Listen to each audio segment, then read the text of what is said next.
Hello everyone, welcome back to another video. मैं हूं मोहम्मद बिन नासिर और उम्मीद करता हूं आप सब खैरियत से होंगे। वीडियो शुरू करने से पहले मैं आपसे रिक्वेस्ट करूंगा, मेरे चैनल को लाइक कीजिएगा, सब्सक्राइब कीजिएगा, कमेंट कीजिएगा, शेयर कीजिएगा and don't forget to press the bell icon. तो चलिए शुरू करते हैं।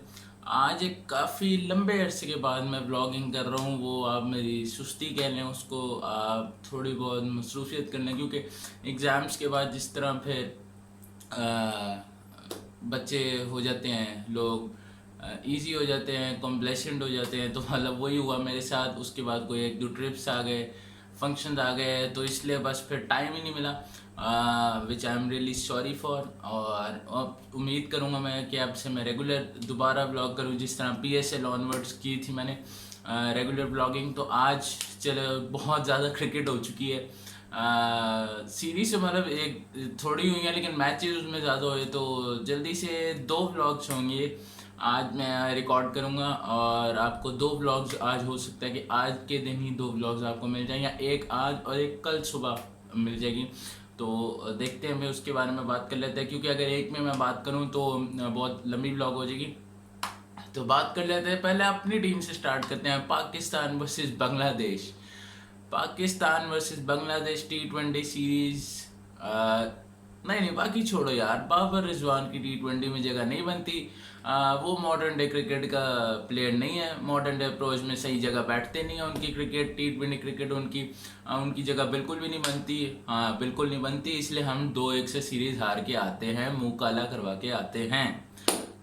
यही हुआ है जी, हम बांग्लादेश से पहली दफ़ा T20 सीरीज हार गए हैं, और पहली दफ़ा 19 साल में आई गेस बांग्लादेश ने हमें T20 2 हराए हैं हमें एक ही सीरीज में, और पहली दफ़ा उनसे हम सीरीज हार गए हैं बांग्लादेश में। तो hats off to the entire management. आपके जो सिलेक्टर्स हैं, जो आपके जिद पे अड़े हुए हैं कि जी बाबर और रिजवान को नहीं आना T20 स्क्वाड में, नहीं लाना, शाहीन नसीम को नहीं लाना T20 स्क्वाड में। यंग लॉर्ड भाई ठीक है, हो गई यंग लॉर्ड आपकी, लेकिन इसमें यंग है कौन? कौन है यंग आपका? फ़खर जमान यंग है आपका? नहीं। आपका साइम अयूब यंग है? नहीं, काफ़ी मैचेस हो चुके हैं, अब यंग में नहीं आता। मोहम्मद हारिस यंग है, 3-4 साल से तो खेल रहा है वो? नहीं, वो भी नहीं आता। ऑन एंड ऑफ खेला है, बट स्टिल एक्सपीरियंस है उसे, वो भी यंग में नहीं आता। आप खुशदिल यंग है? नो। नवाज, फ़हीम, आपका यंग है कौन? अबरार अहमद? नो। आप कह लें कि सिर्फ आपका जो यंग प्लेयर, जो आप वाकई में यंग जिससे आप कह सकते हैं ना कि नया प्लेयर जो है, वो इस सीरीज में आपका जो है, सॉरी आगा को मैं भूल गया, आगा स्किपर, वो भी बहुत टाइम से खेल रहा, एक्सपीरियंस है, वो भी यंग नहीं है। सिर्फ जो यंग प्लेयर आप कह सकते हैं ना कि नया इंटरनेशनल क्रिकेट में, वो आपका एक हसन नवाज है, और वो ही आपका एक प्रॉमिसिंग बैट्समैन लगा है इस सीरीज में। जो आपने बाबर और रिजवान को हटा के खेली है, सिर्फ वो एक बैट्समैन है जो आपका प्रॉमिसिंग बैट्समैन लगा है, जो मिडल ऑर्डर में भी डिलीवर कर सकता है, ओपनिंग में भी कर खिलाएंगे तो वहाँ पे भी डिलीवर करेगा। तो हसन नवाज असाइड कोई भी आपका ऐसे प्लेयर नहीं लगा जो मतलब आप कह सकते हो वर्ल्ड टैलेंट है, मतलब वर्ल्ड बीटर है। No disrespect to the players, I know उनके साथ भी थोड़ा टफ है ये कि उनको आते साथ ही क्रिटिसिज्म करना, लेकिन ये जो लावा पकाने है पीछे से चीफ सिलेक्टर्स ने जो किया ना, घड़मस साहब कहते हैं, बनाया बाबर और रिजवान को निकालने के लिए, उसकी वजह से अब इन पे ज़्यादा लाइमलाइट पड़ेगी कि उनको आते साथ ही परफॉर्म करना है।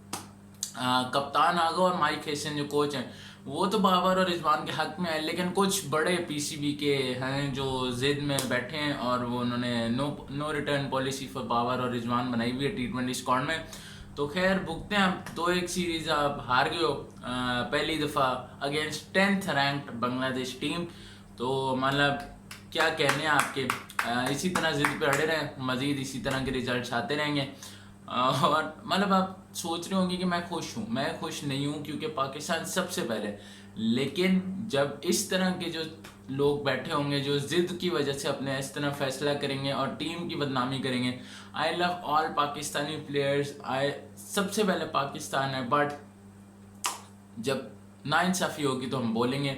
साहिबजादा फरहान को भी मैं बोलूँगा कि हसन नवाज के अलावा साहिबजादा फरहान जो है, साहिबजादा फरहान जो है उनको आप पहले 2 मैच खिलाते नहीं हो, पता नहीं किस वजह से जी आप उनको बाहर करते हो, और वो जब वापस आते हैं टीम में तीसरे मैच में तो वो डिफरेंट साहिबजादा फरहान नज़र आता है, और एक बार फिर man of the match award लेके वो चला जाता है 63 रन।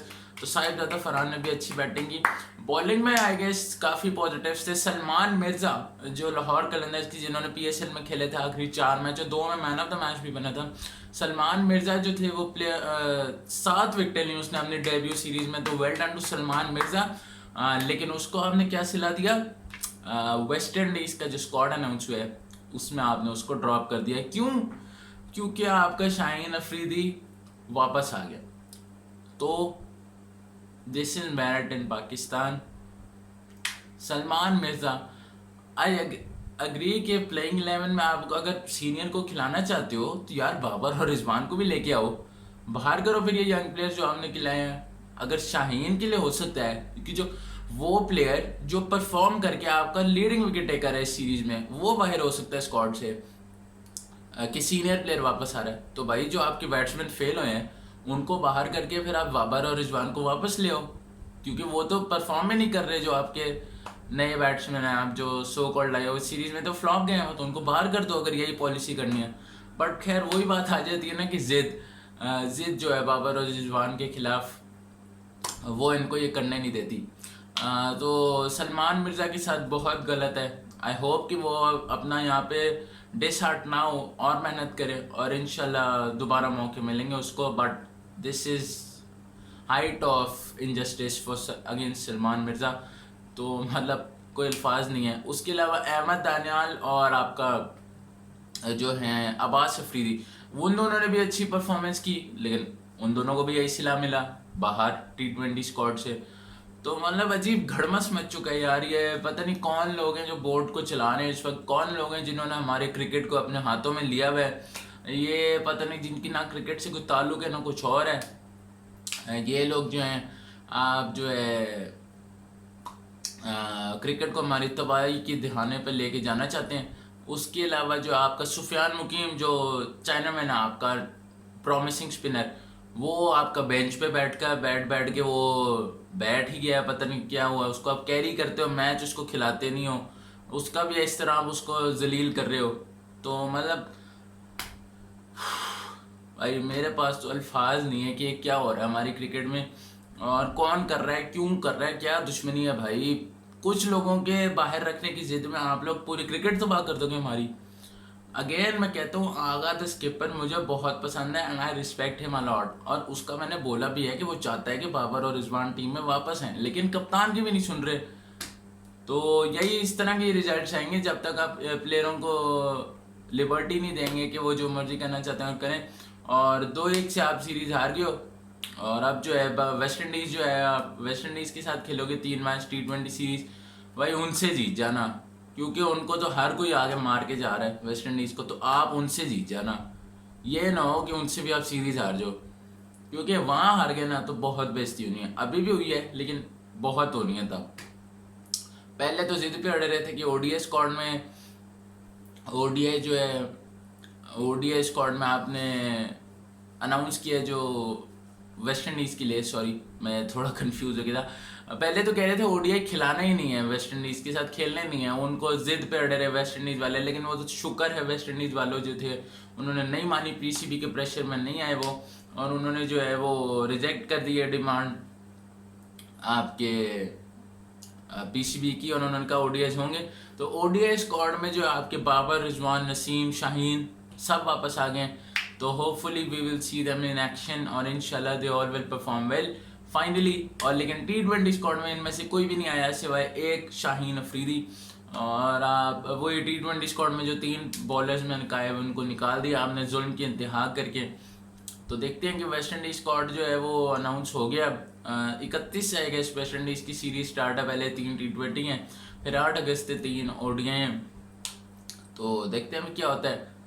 तो और इस व्लॉग में मैं बात कर लेते हैं कि WCL world cricket legends league जो चल रही है उसमें, उसके बारे में भी जल्दी बात कर लेते हैं, और एशिया कप की भी जो डेवलपमेंट्स हो रही हैं उसके बारे में भी जल्दी से बात कर लेते हैं। वो यही है कि आपका जो है वर्ल्ड क्रिकेट लेजेंड लीग में इंडिया ने पाकिस्तान से खेलने से मना कर दिया है जी। हीरो बन रहे हैं, अपनी आवाम को पागल बना रहे हैं। अब कुछ और लफ्ज कहना चाह रहा था मैं, लेकिन कहना नहीं चाहता, समझ तो गए होंगे काफ़ी सारे लोग जो होंगे। तो मतलब भाई आपको टूर्नामेंट साइन करने से पहले पता था कि पाकिस्तान से आपका मैच होना है, नहीं तो आप मना नहीं करेंगे। मैच से एक दिन पहले, कुछ चंद घंटे पहले जी इनकी देशभक्ति जागेगी और ये कहेंगे जी भारत भारत भारत महान, हम पाकिस्तान का मैच नहीं खेलेंगे, भारत जिंदाबाद। जिंदाबाद नहीं, जिंदाबाद। और शिखर धवन, वो जो उबला हुआ अंडे है, उबला हुआ अंडा शिखर धवन उबले अंडे की टिन वाला, वो पता नहीं खुद को समझता क्या है, कोई 2% का प्लेयर नहीं था वो। लेजेंड्स क्रिकेट लीग में जी भारत सबसे पहले आता है, भारत सबसे पहले आता है, भारत सबसे पहले आता है, तो घर बैठते हो भैया, क्यों करते हो। अच्छा, उसके अलावा भी मैं कहता हूँ हरभजन सिंह हो गया, यूसुफ पठान, इरफान पठान वगैरह, और हरभजन सिंह, इनका तो मैं समझता हूँ माइनॉरिटीज़ में, तो इनका तो वैसे ही निशाने पे होती है, इंडिया इनको टारगेट करता है, तो इनका तो मजबूरी है। लेकिन भाई ये देशभक्त शिखर धवन का मैं समझता हूँ पता नहीं क्या 2 टके का प्लेयर नहीं था। अच्छा, एक मैच खेला है वर्ल्ड क्रिकेट लेजेंड लीग में, साउथ अफ्रीका खेला, 1 रन पे आउट। भाई ये प्लेयर हैं जो शाहिद अफरीदी के डर से नहीं खेल रहे थे जी। शाहिद अफरीदी ग्राउंड में आएगा तो हम नहीं खेलेंगे। वाह, अफरीदी ने भी कह दिया कि मैं भाई दफा करो, मैं आता भी नहीं, लेकिन क्रिकेट नहीं रुकनी चाहिए। लेकिन फिर भी इन्होंने ड्रामेबाजी करनी थी और इन्होंने मना कर दिया मैच खेलने से, और ये नहीं खेले क्रिकेट मैच और कैंसिल हुआ।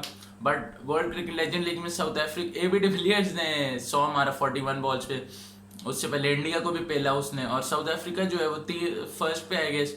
पाकिस्तान भी अभी तक अनडिफीटेड है, कल साउथ अफ्रीका को रहा है पाकिस्तान ने। आज डबल हेडर है, इंडिया वर्सेस ऑस्ट्रेलिया और पाकिस्तान वर्सेस वेस्ट इंडीज है फिर रात में, तो देखते हैं क्या होता है। तो ये इंडिया की छोटी सी ड्रामेबाजी थी जो उन्होंने की। और अब एशिया कप के भी उसी तरह जो है वो रिपोर्ट्स आ रही हैं कि एशिया कप के बारे में भी उन्होंने यही कहा कि हम नहीं खेलेंगे पाकिस्तान के साथ। या एशिया कप की मीटिंग जो एसीसी चेयरमैन मोहसिन नकवी ने चेयर करनी थी ढाका में, पहले उन्होंने बहुत कोशिश की कि उसमें ना आए पार्टिसिपेट ना करें, बाकी मुल्कों को भी कहा, लेकिन फिर खुद मान गए ऑनलाइन मीटिंग अटेंड करने के लिए। और उसमें जो है वो अब रिपोर्ट्स यही आ रही हैं कि सेशन हो गया, और उसमें रिपोर्ट्स आ रही हैं कि 8 सितंबर से 28 सितंबर या आई गेस 19 सितंबर तक एशिया कप चलेगा, और 8 टीमें होंगी इस दफ़ा 6 की बजाय। और Pakistan, Sri Lanka, Bangladesh, Afghanistan, UAE, Hong Kong, Oman और एक और मुल्क था आई गेस मैं भूल रहा हूँ। तो ये मुल्क होंगे जो एशिया कप में होंगे। नेपाल आई गेस, ये कौन है तो मुझे आइडिया नहीं है। और Pakistan and India will be in the same group. तो हैट्स ऑफ यार, देशभक्ति यार, कहाँ गई देशभक्ति आपकी। वर्ल्ड क्रिकेट लेजेंड लीग जहाँ पे कोई फायदा नहीं, कोई रेवेन्यू नहीं, उधर नहीं खेलेंगे, उधर ड्रामेबाजी करके अपनी आवाम को पागल बना देंगे। लेकिन जहाँ पैसे की बात है, जहाँ आपका रेवेन्यू की बात है, वहाँ खेलेंगे, वहाँ देशभक्ति साइड पे, वहाँ पाकिस्तान के साथ मैच खेल लेंगे। भाई हम तो पहले ही कहते हैं खेलो, लेकिन क्रिकेट में पॉलिटिक्स नहीं आनी चाहिए, हम तो शुरू से ही कहते हैं, लेकिन ये ड्रामेबाजी तो ना करो ना, फिर डबल स्टैंडर्ड्स। तो खैर काफ़ी लंबा ब्लॉग हो गया, इसके बारे में फिर अब अगले ब्लॉग में बात करूँगा जो बाकी चीज़ें रह गई हैं। तो yes, that's it from this blog, hope you liked it. If you liked it please share, subscribe, comment and don't forget to press the bell icon. See you in the next video, until then, अल्लाह हाफ़िज़।